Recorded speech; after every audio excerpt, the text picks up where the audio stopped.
To discover a society, said I, erected on a strictly communistic basis.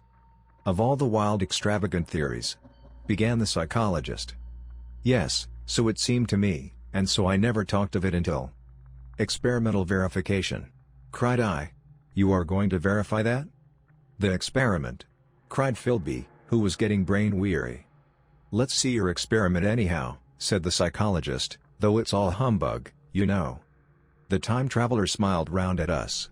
Then, still smiling faintly, and with his hands deep in his trousers pockets, he walked slowly out of the room, and we heard his slippers shuffling down the long passage to his laboratory. 1. Chapter 1, continued the psychologist, looked at us. I wonder what he's got? Some sleight of hand trick or other, said the medical man, and Philby tried to tell us about a conjurer he had seen at Burslem, but before he had finished his preface the time traveler came back, and Philby's anecdote collapsed. The thing the time traveler held in his hand was a glittering metallic framework, scarcely larger than a small clock, and very delicately made. There was ivory in it, and some transparent crystalline substance. And now I must be explicit, for this that follows unless his explanation is to be accepted as an absolutely unaccountable thing. He took one of the small octagonal tables that were scattered about the room, and set it in front of the fire, with 2 legs on the hearthrug. On this table he placed the mechanism. Then he drew up a chair, and sat down. The only other object on the table was a small shaded lamp, the bright light of which fell upon the model. There were also perhaps a dozen candles about, 2 in brass candlesticks upon the mantel and several in sconces, so that the room was brilliantly illuminated. I sat in a low armchair nearest the fire, and I drew this forward so as to be almost between the time traveler and the fireplace. Philby sat behind him, looking over his shoulder. The medical man and the provincial mayor watched him in profile from the right, the psychologist from the left. The very young man stood behind the psychologist. We were all on the alert.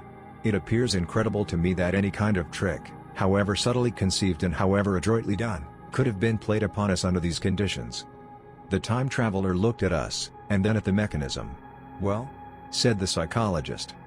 This little affair, said the time traveler, resting his elbows upon the table and pressing his hands together above the apparatus, is only a model. It is my plan for a machine to travel through time.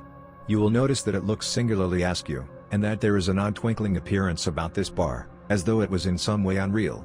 He pointed to the part with his finger. Also, here is one little white lever, and here is another. The medical man got up out of his chair and peered into the thing. It's beautifully made, he said. It took 2 years to make, retorted the time traveler. Then, when we had all imitated the action of the medical man, he said, now I want you clearly to understand that this lever, being pressed over, sends the machine gliding into the future, and this other reverses the motion. This saddle represents the seat of a time traveler. Presently I am going to press the lever, and off the machine will go.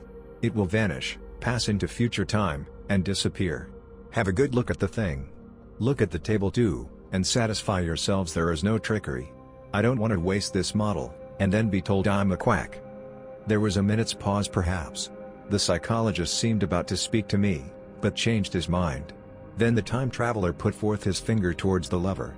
No, he said suddenly. Lend me your hand. And turning to the psychologist, he took that individual's hand in his own and told him to put out his forefinger. So that it was the psychologist himself who sent forth the model time machine on its interminable voyage. We all saw the lever turn. I am absolutely certain there was no trickery.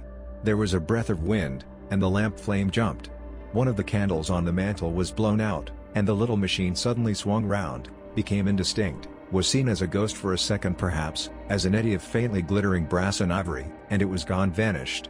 Save for the lamp the table was bare. Everyone was silent for a minute. Then Philby said he was damned. The psychologist recovered from his stupor, and suddenly looked under the table. At that the time traveler laughed cheerfully. Well? He said, with a reminiscence of the psychologist. Then, getting up, he went to the tobacco jar on the mantel, and with his back to us began to fill his pipe. We stared at each other. Look here, said the medical man, are you in earnest about this? Do you seriously believe that that machine has traveled into time? Certainly, said the time traveler, stooping to light a spill at the fire. Then he turned, lighting his pipe, to look at the psychologist's face. The psychologist, to show that he was not unhinged, helped himself to a cigar and tried to light it uncut. What is more, I have a big machine nearly finished in there. He indicated the laboratory, and when that is put together I mean to have a journey on my own account. "You mean to say that that machine has traveled into the future?" said Philby. "Into the future or the past, I don't, for certain, know which." After an interval, the psychologist had an inspiration. "It must have gone into the past if it has gone anywhere," he said. "Why?" said the time traveler. "Because I presume that it has not moved in space, and if it traveled into the future it would still be here all this time, since it must have traveled through this time." "But," I said, "if it traveled into the past it would have been visible when we came first into this room, and last Thursday when we were here, and the Thursday before that, and so forth." "Serious objections," remarked the provincial mayor, with an air of impartiality, turning towards the time traveler. "Not a bit," said the time traveler, and, to the psychologist, "You think you can explain that? It's presentation below the threshold, you know, diluted presentation." "Of course," said the psychologist, and reassured us. "That's a simple point of psychology. I should have thought of it. It's plain enough, and helps the paradox delightfully. We cannot see it, nor can we appreciate this machine, any more than we can the spoke of a wheel spinning, or a bullet flying through the air. If it is traveling through time 50 times or 100 times faster than we are, if it gets through a minute while we get through a second, the impression it creates will of course be only 1/50th or 100th of what it would make if it were not traveling in time. That's plain enough." He passed his hand through the space in which the machine had been. "You see?" he said. We sat and stared at the vacant table for a minute or so. Then the time traveler asked us what we thought of it all.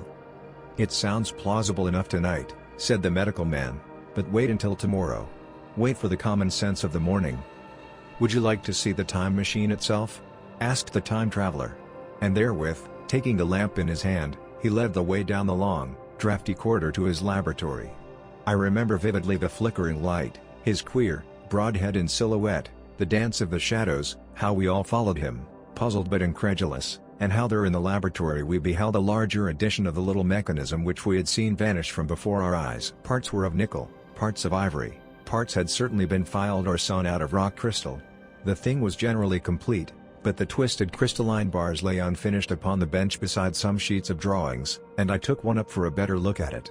Quartz it seemed to be. "Look here," said the medical man, "are you perfectly serious? Or is this a trick like that ghost you showed us last Christmas?" "Upon that machine," said the time traveler, holding the lamp aloft, "I intend to explore time. Is that plain? I was never more serious in my life." None of us quite knew how to take it. I caught Philby's eye over the shoulder of the medical man, and he winked at me solemnly.